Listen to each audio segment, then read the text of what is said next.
I don't think anybody in America who actually cares about public policy is really very happy today. And I am very frustrated today. I'm delighted to be on your show, though, Stephen, and I appreciate your asking me. Sure, thank you very much. Okay, so let's first talk about people who might be unhappy today. Why don't you, if you don't mind, go ahead and express what your concerns are. Well, the concerns are that, as even most liberals in the media admit, Obamacare is collapsing, especially in rural areas.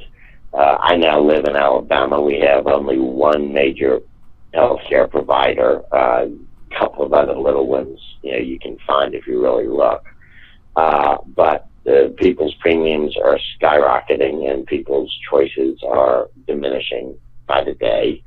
And so not having a fix for what's wrong with Obamacare is a very bad thing. And that's why the House of Representatives was trying to move on something to fix or replace Obamacare, and they failed. They failed, and they left a big egg on their faces, and it's not just they, and it's not just conservatives like me, it's the American people who will suffer because they could not get their act together. So, is it everybody's fault? I mean, if you could... It's everybody's fault. Okay, so let's first talk about it's Democrats' fault and it's Obama's fault. Let's throw that out. Explain how it's their fault. Right. Well, it's their fault because in 2009 and 10, some of the votes were in 09 and some in final passage was 10.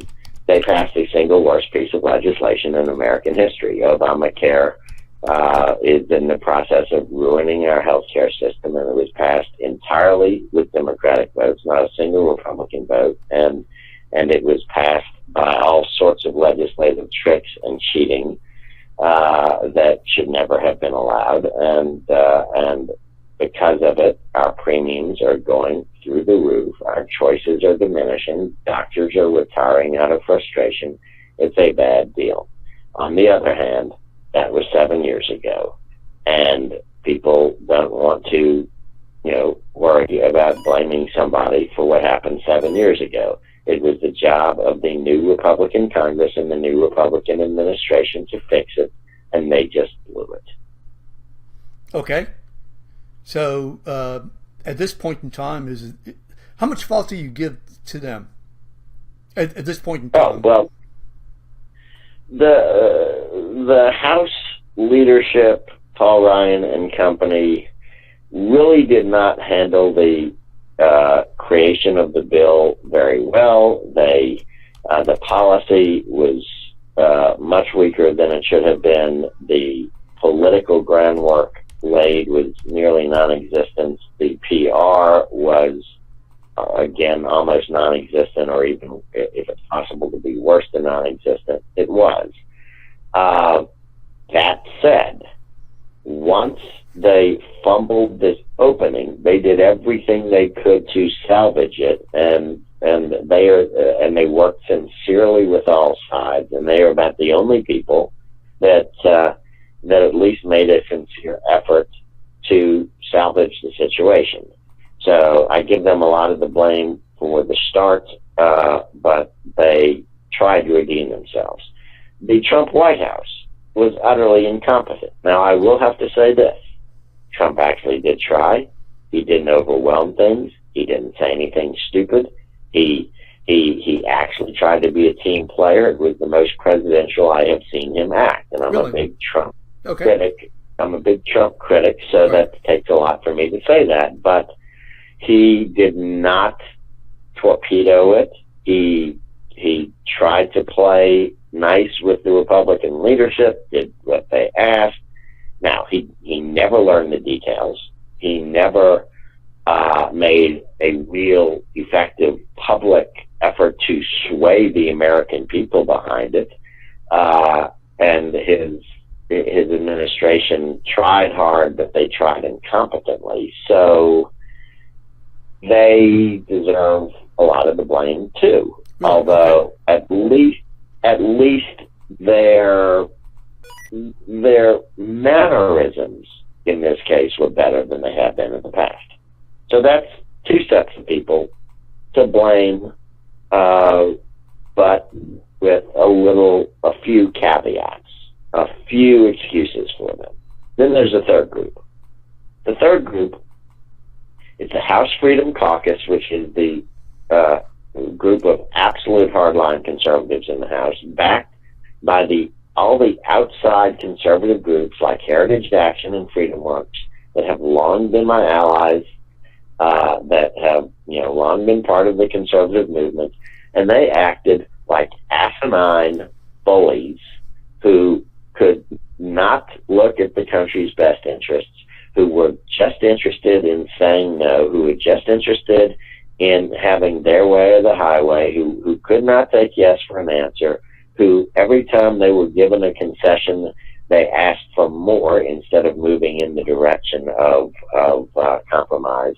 And they insisted that this thing be voted down, but they don't have another plan. They don't have another way that is in any way doable to fix this, to come up with another piece of legislation that can fix the problems with Obamacare. Instead, they just go and dance on the grave of this bill, and they say, see, we showed you, you don't come up with something pure enough for us, and we showed you how powerful we are. Well, you know what?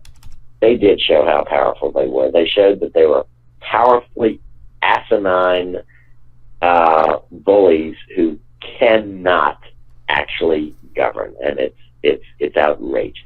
Really? Oh, okay, but that's that organization or the group actually has basically been Donald Trump's base. Wouldn't you agree with that? Yeah, and so what they're now going to try to do, because they don't have the guts even now to criticize Trump, because they're cowards and cretins at heart, what they're going to do is now go and try to blame and take down Speaker Ryan, who was the only one who, even if he fumbled the rollout of it, he was the only one who tried to work with all sides, tried to meet their objections, tried to act like a conciliator, and all he's going to get for it is they're going to fundraise off of blaming him, because that's what they're interested in, is their fundraising. And it's despicable, and every single bad thing that happens in the healthcare system now, everything bad thing that was either caused by Obamacare or not fixed by Obamacare, now should be laid at the plate of the House Freedom Caucus, the conservative hardliners who just screwed the American people. Wow. Now, is it fair to say that the Freedom Caucus is sort of a spin-off of the Tea Party? Well, they a lot of their members were supported by the Tea Party. Okay. What this is, for 40 years, or maybe 45, there's been a group of solidly conservative members of the overall House Republican Conference called the Republican Study Committee. One of its early chairmen was Dave Treen of Louisiana. In fact, he was one of the people that helped make it into a great organization. It was the conservative bloc within the Republican Party in the House. And for years, it was solidly conservative. It tried to get things done, but the moderates didn't necessarily like it, and they said it. The moderates sometimes said, well, the Republican Study Committee is too conservative. Steve Scalise of Louisiana led the Republican Study Committee at one point. Then this House Freedom Group caucus broke off from the study committee because they said the conservative study committee was not conservative enough. That's how hardline the Freedom Caucus is the Freedom Caucus said that the 40-year hardline group was a bunch of squishes. That tells you where the Freedom Caucus is coming from.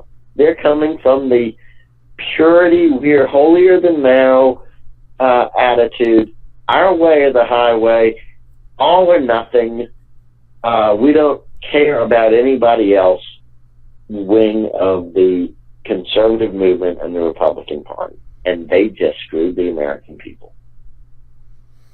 Okay, so let me ask you a question. One of the things that I've been really wondering about is this, and actually let me preface it in this way, and that is that when the plan first came out, my inclination was to support it because of the fact that, well, I was real concerned about a total outright repeal.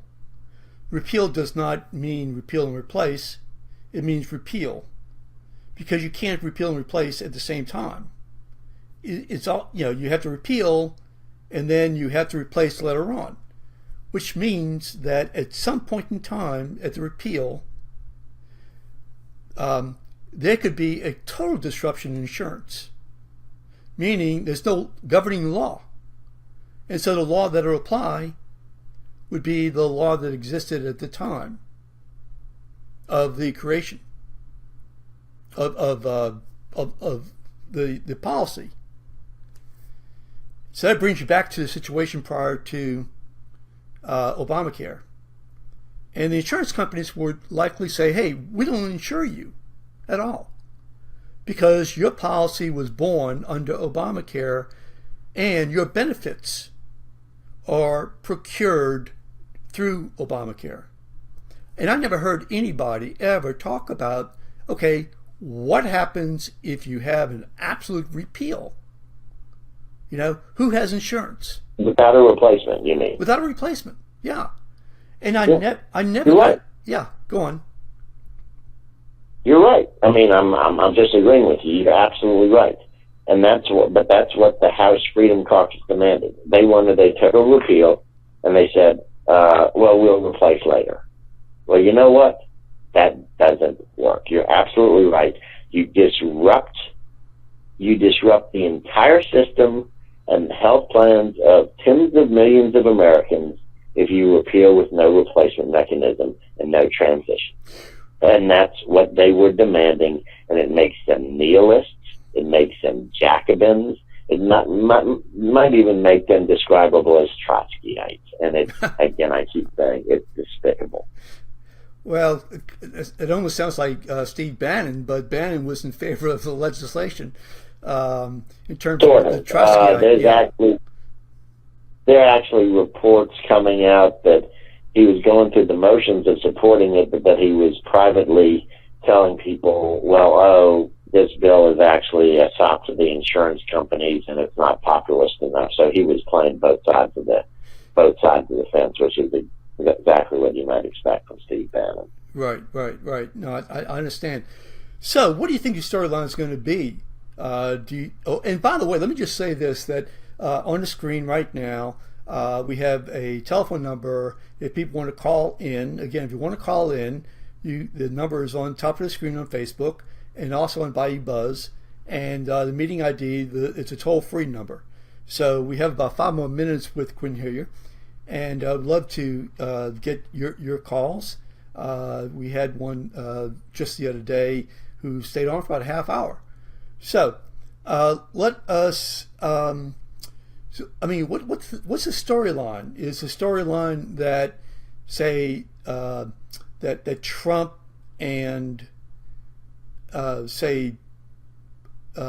Paul Ryan failed? Is the storyline that the Freedom Caucus are almost Trotskyites?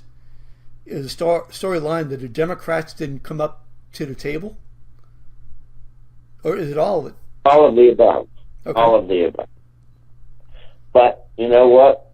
I saw no effort, zero effort from the Republicans to even try to bring Democrats on board. Now, they wouldn't have succeeded because there are almost no moderate Democrats left. But by not even trying to bring Democrats on board, they put no public pressure on Democrats to come on board.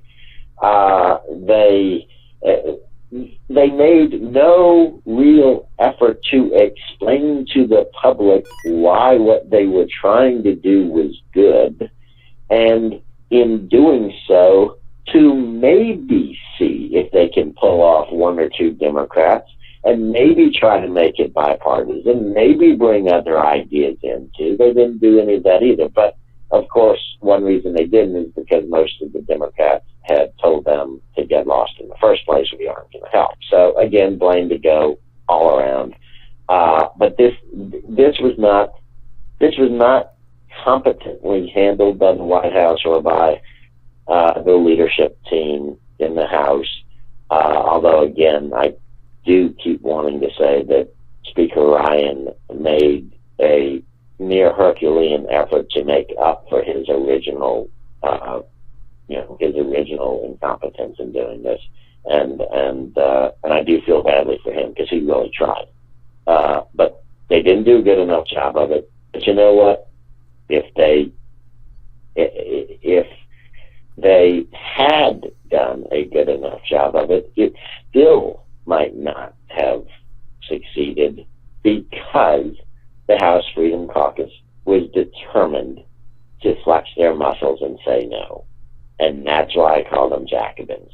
It's like they wanted to show one more time that they are the tail that can wag the dog. And you know what? They showed it. But that means all of us get the fleas.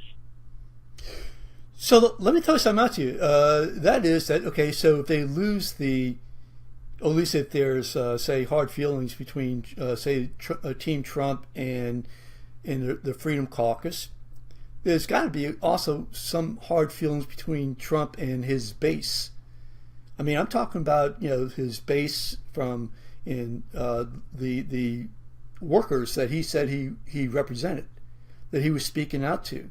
I mean, they basically got the shaft on this.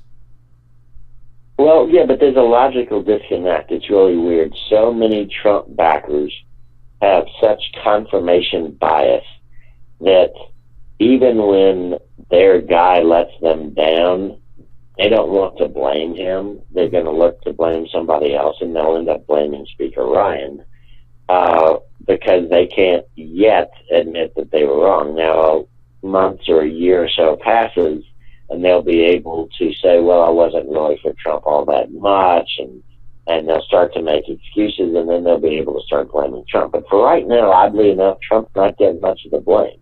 The blame is all going on Paul Ryan and the House leadership.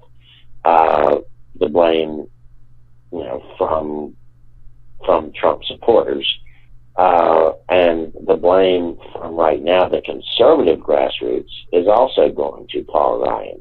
Now, the blame from the White House and Paul Ryan is going at the House Freedom Caucus, and I say the Freedom Caucus deserves it. And I say that, again, as a 40-year or more activist in the conservative movement. I say it as an original Reaganite from 1976. I say that as a Reagan political appointee in the Reagan administration. I say it as somebody who was intermittently involved with the Gingrich Revolution in 1994. I mean, I am a conservative's conservative. So when I say that the Freedom Caucus, which claims to be conservative, is actually Jacobin, that's saying something. Steve Scalise. I mean, he's a total loser in this, is he? Scalise is going to get a lot of the blowback, and I wasn't in there. I wasn't in the halls of Congress. I don't know what else he could have done. I don't know what, the one thing you don't know is how the whip operation worked behind the scenes, whether, there was any chance of getting more votes than they got. You just don't know. But because he's the whip, and because the whip's job is to round up the votes, the fact that the votes weren't rounded up means that whether he deserves it or not, he will get some of the blame, or a lot of the blame. As a matter of fact, when Paul Ryan was walking out of his press conference a little while ago, some people in the press were saying, can you express confidence in Steve Scalise's whip? Is Steve Scalise in trouble as whip? And Ryan just kept walking. Okay. But I think Steve Scalise is a wonderful representative, and I think it's totally unfair to blame him. The whip's job is not to come up with the legislation in the first place. Right. So it's not the whip's job that the White House and the Ryan team came up with what started out as a very weak bill. And it's not the whip's fault if you have a Freedom Caucus that's out there acting like Jacobins. So I don't know what else he could have done, but yes, he will get some of the blame, whether he deserves it or not. At least locally, I just wonder whether his voters, if they're very, very pro-Trump, so I imagine that since they're on the same team, that he may not be a real loser in his district. Well, I hope he's not a loser in his district. I mean, look, Steve Scalise does a great job for the people of southern Louisiana. I mean, even aside from his leadership job as whip, just as a representative of the local area, he does a superb job, and he is popular in the 3rd District and actually across southern Louisiana, and he deserves to be popular. He works extraordinarily hard. Okay. So, 2 more questions. One is where we go from here in terms of health care, in terms of the Trump revolution. Well, I mean, there's talk that that they will not return to health care at all for the rest of the year, and maybe for the rest of the entire Congress, meaning not until after 2018. If that's the case, then the American healthcare system is in trouble. But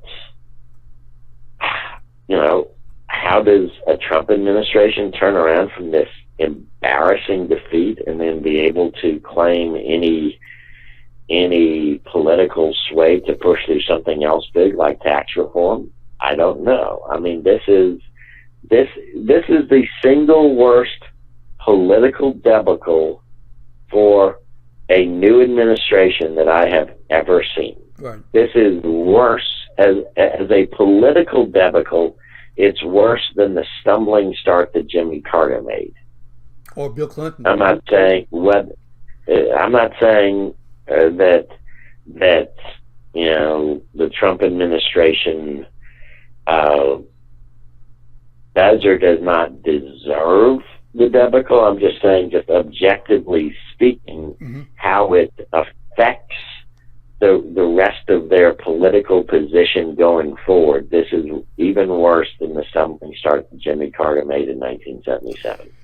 Last question, and that is that this was probably, at least somebody said it on Facebook a little while ago, and that is that this probably will come down to be Donald Trump's worst week, given what happened Monday, and of course, given what happened today. Your thoughts? Monday, in terms of the hearing, was it Monday? Yeah. Yeah, you're right. It's the worst week of his presidency so far. Of course, have only been about 9 weeks of his presidency. So, I mean, look, How about worse in his political career? How about that? So we include the campaign. He had some pretty darn bad weeks in the campaign, and he managed to bounce back.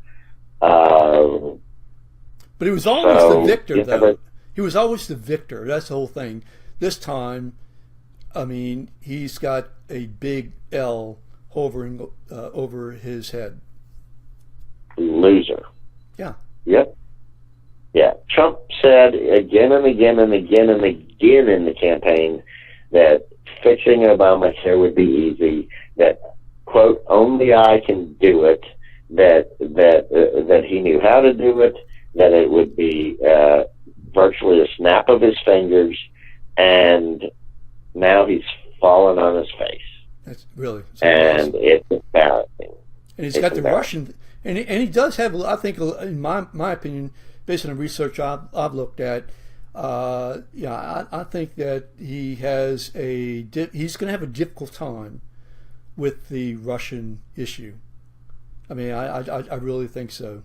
I don't think it's just. Well, I'm not going to say they can prove it, but I think there's. I don't think there's. It's just out in ozone.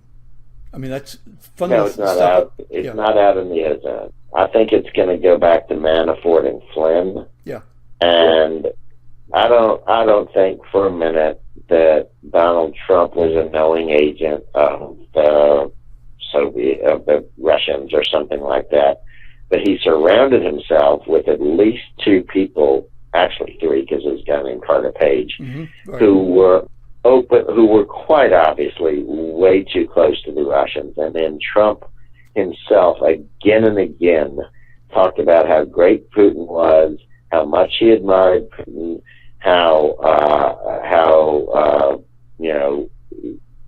how Putin's murderous ways were excusable, etc. So from a policy standpoint, Trump played into the image of somebody who was too tight with Putin and the bad guys in Russia. And when he did that, and then surrounded himself with people that might have done even worse, it will probably rub off on him. But he'll be able to say, hey, I didn't know Mike Flynn and Paul Manafort actually had, if something gets proven that they had X sort of relationship, he can say, I didn't know that, and he'll probably be telling the truth.